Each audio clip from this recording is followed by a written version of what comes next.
الحمد لله رب العالمين والصلاة والسلام على سيد المرسلين وآل كل والصحابة أجمعين أما بعد فعن سهل بن سعد رضي الله عنه عن النبي صلى الله عليه وسلم قال أنا وكافل اليتيم في الجنة هكذا وقال بإصبعيه السبابة والوسطى رواه الإمام البخاري. ബഹുമാനികളെ, അല്ലാഹു അവൻ്റെ അനുഗ്രഹങ്ങൾ ബറക്കാത്തുകൾ നമ്മിലേക്കും നമ്മോട് ബന്ധപ്പെട്ട ആളുകളിലേക്കൊക്കെയും ഒഴുക്കി തരട്ടെ. നമ്മുടെ ദുനിയാവും ആഖിറവും അല്ലാഹു വിജയിപ്പിച്ചു തരട്ടെ. ഇന്നലെ നമ്മൾ പറഞ്ഞ സ്വർഗവാതിൽ, അതുമായി ബന്ധപ്പെട്ടുകൊണ്ട് തന്നെ മനസ്സിലാക്കാനുള്ളൊരു വിഷയം, അത് മറ്റൊന്നുമല്ല, അനാഥ സംരക്ഷണമാണ്. ഒരു വിശ്വാസിക്ക് സ്വർഗം പുൽകാൻ, സ്വർഗം കരസ്ഥമാക്കാൻ ഏറ്റവും ഉപയുക്തമായിട്ടുള്ള ഒരു കർമ്മമാണ് അനാഥ സംരക്ഷണം എന്ന ധർമ്മം. അത് നിർബന്ധപൂർവമായി ഏറ്റെടുത്ത് ചെയ്യേണ്ടതുണ്ടാകാം. നിർബന്ധമല്ലെങ്കിൽ പോലും സേവനം എന്നുള്ള നിലയ്ക്ക് ഏറ്റെടുത്ത് ചെയ്യേണ്ടതുണ്ടാവാം.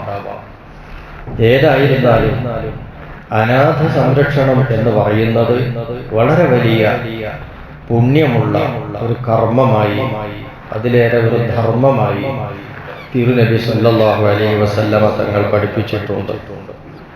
ഈ കാലഘട്ടത്തിൽ അതേക്കുറിച്ച്, ഒരു അനാഥ സംരക്ഷണത്തെക്കുറിച്ച് കൂടുതൽ പറയേണ്ടതില്ല എന്നായിരിക്കാം ചിലരുടെ വിചാരം.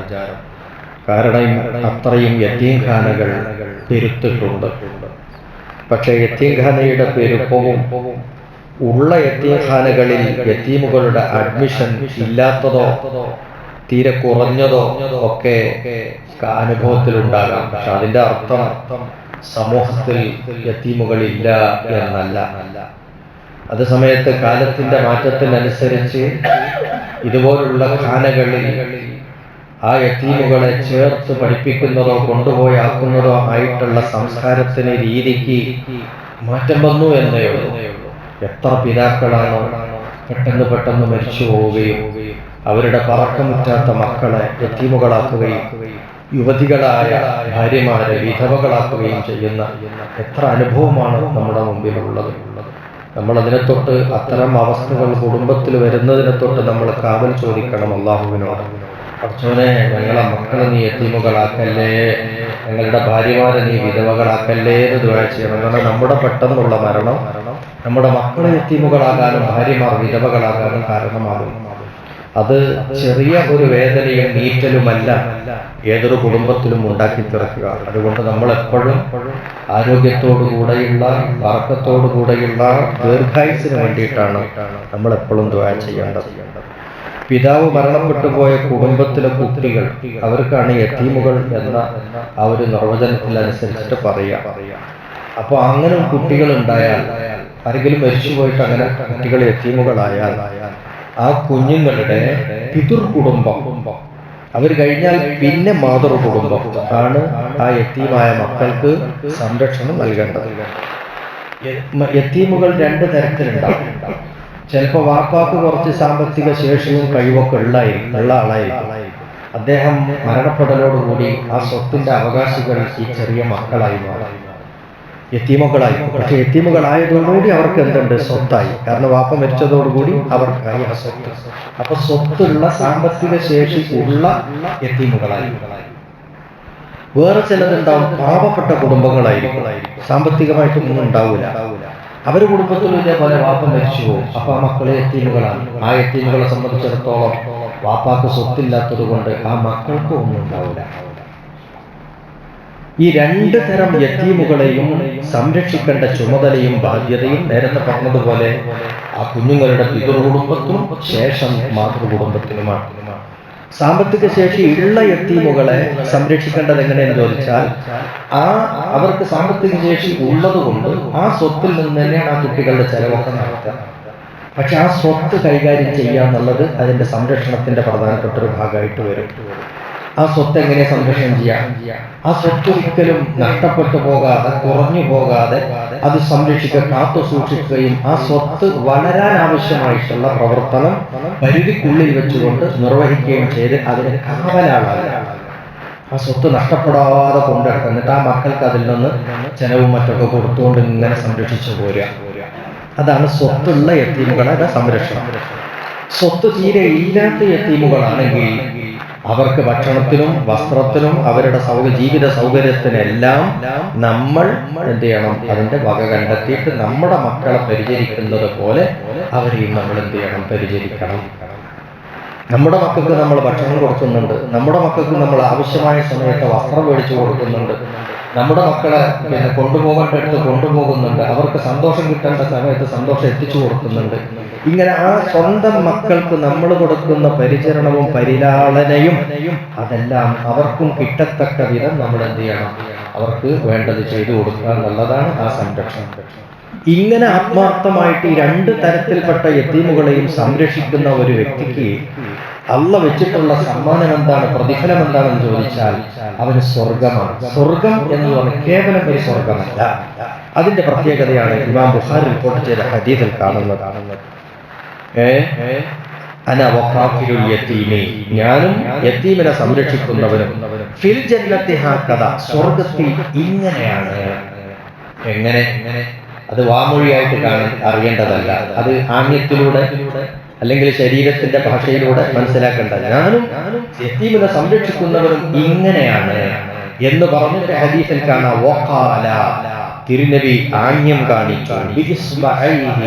അവിടുത്തെ രണ്ട് തിരുവിരൽ കൊണ്ട് ആംഗ്യം കാണിച്ചു. അസ്സബാബത്തി വൽ വുസ്താ, ചൂണ്ടുവിരലും നടുവിരലും കൂട്ടിയിട്ട് കാണിച്ചു കൊടുത്തു. ഇങ്ങനെ കാണിച്ചു കൊടുത്തു.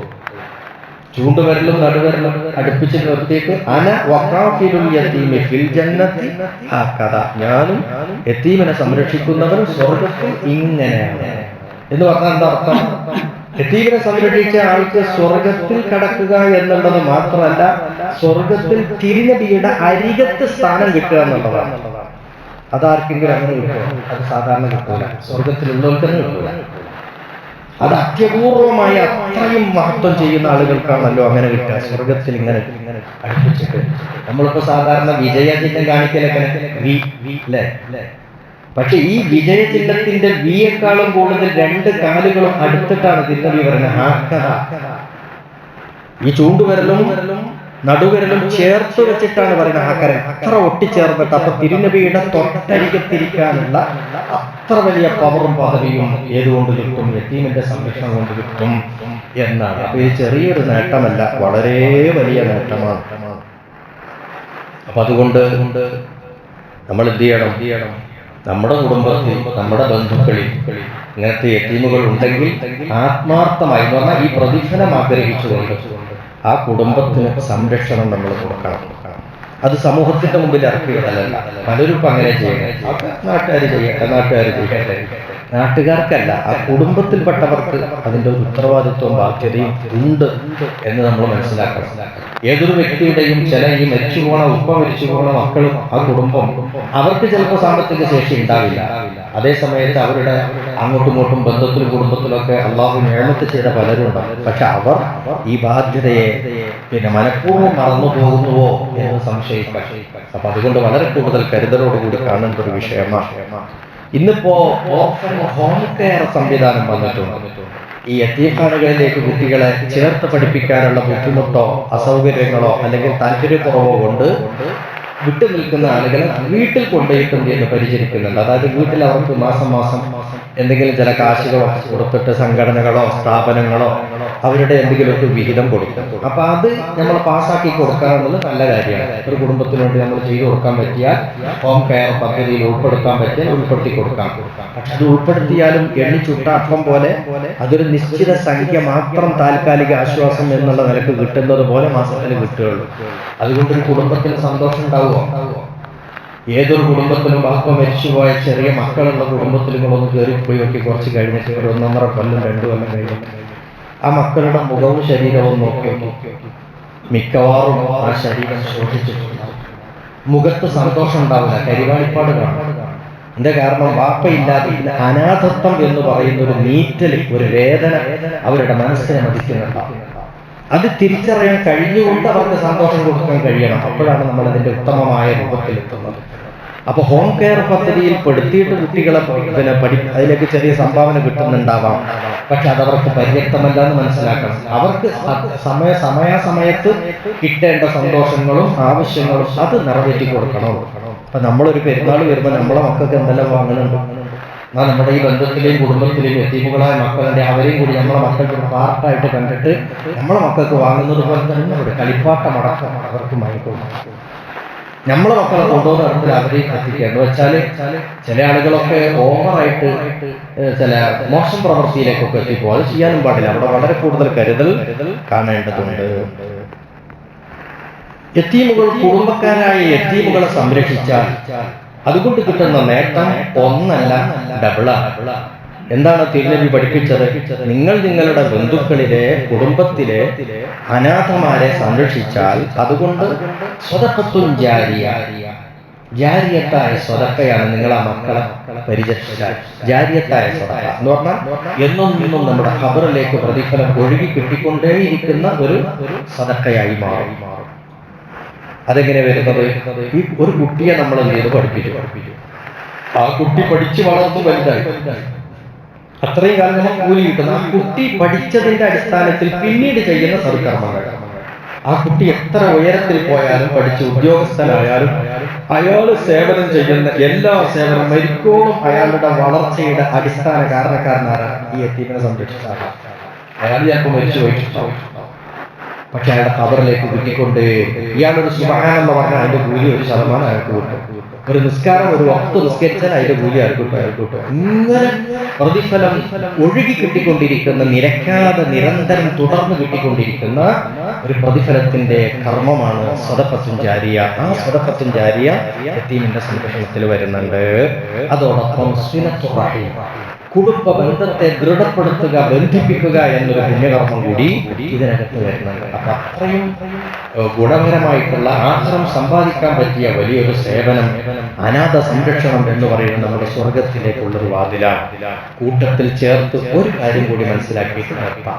എന്താന്ന് ചോദിച്ചാൽ, യതീമുകളെ സംരക്ഷിക്കുക എന്നുള്ളതിന്റെ പേരിൽ ഞാൻ നേരത്തെ പറഞ്ഞ പോലെ സ്വത്തുള്ള യതീമുണ്ടാവും, ഇല്ലാത്ത യതീമുണ്ടാവും. ആ യതീമിന്റെ സംരക്ഷണത്തിൽ സ്വത്തുള്ള യതീമിന്റെ സ്വത്തെങ്ങാനും സ്വന്തം ഉപയോഗത്തിന് വേണ്ടി അല്ലെങ്കിൽ സ്വന്തം റോളിങ്ങിന് വേണ്ടി, തിരിമറിക്ക് വേണ്ടി ഉപയോഗപ്പെടുത്തി എന്ന് സങ്കല്പിക്കുക. സ്വന്തം ആ യതീമിന്റെ മുതൽ ഒരല്പമാണെങ്കിൽ പോലും തന്റെ വയറ്റത്തേക്ക് എത്തിയാൽ, തന്റെ കുടുംബത്തിന്റെ വയറ്റിലേക്ക് പോയാൽ, ആ യതീമിന്റെ സ്വത്ത് ഒരല്പമെങ്കിലും തന്റെ കാരണം നഷ്ടപ്പെട്ടു പോയാൽ അതിന് ഉത്തരവാദി ആരായാണ്? അതിന് കിട്ടുന്ന നഷ്ടം എത്രയെന്ന് വെച്ചാൽ നരകമാണ്. സ്വർഗത്തിന്റെ വാതിലാണ് യതീം സംരക്ഷണം.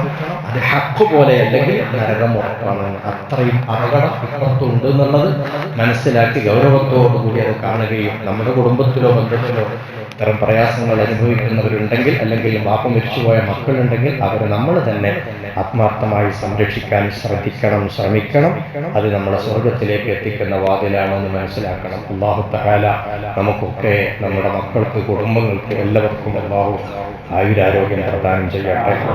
വാപ്പ മരിച്ചുപോയ മക്കൾ പലരുമുണ്ട്, പല കുടുംബമുണ്ട്. കഴിഞ്ഞ ദിവസവും റഫീഖ് എന്ന് പറയുന്ന ഒരു ചെറുപ്പക്കാരൻ്റെ വീട്ടിൽ ഞങ്ങൾ പോയി. ആ 1ാമത്തെ ആണ്ടാണ് നമ്മളെ കല്ലുമുട്ടിൻ്റെ റഫീഖ്. പറഞ്ഞ പോലെ തന്നെ മക്കളെ കണ്ടു, സന്തോഷം. മക്കളെ തലയിലൊക്കെ തന്നെ കൈവച്ചു കഴിഞ്ഞു. യതീമിന്റെ തലയിൽ കൈവച്ചാൽ അത്രയും ആ രോമം, ഈ കൈവെള്ളയിൽ ഒതുങ്ങുന്ന രോമങ്ങൾ എത്ര ഉണ്ട്, അത്രയും രോമത്തിനനുസരിച്ച് പാപം നമ്മുടെ പൊറുക്കപ്പെടുന്ന അത്ര വലിയ ഗുണമുള്ള.